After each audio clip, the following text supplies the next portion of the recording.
How to make PDF in CamScanner app step by step.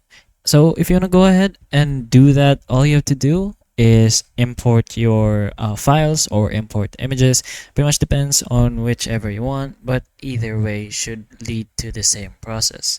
So let's say you're going ahead and scanning your paperwork or document. All you have to do is go to the top left corner, which is the smart scan option. So once you press on that, you're free to scan whichever papers or documents you have.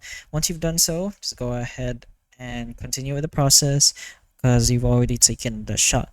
You can also go ahead and import images, which is right beside the shoot button. So press on the import images if you want to do so. Then go ahead and import the file that you want to put into a PDF. You can go ahead and do your final edits or whatnot depending on you, and just go ahead and press on the check mark, which confirms that you're done with what you're doing. So you've already finished the process, since once you've taken a picture, it's already processed as a PDF. You can go ahead and press on the share button right here in the middle, and it's gonna say the option to share as PDF.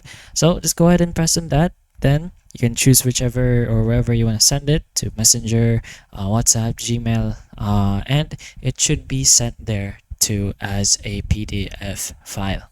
But anyways, hopefully this video can help you, and if it does, please like and subscribe for more videos like this, and that's all. Thank you.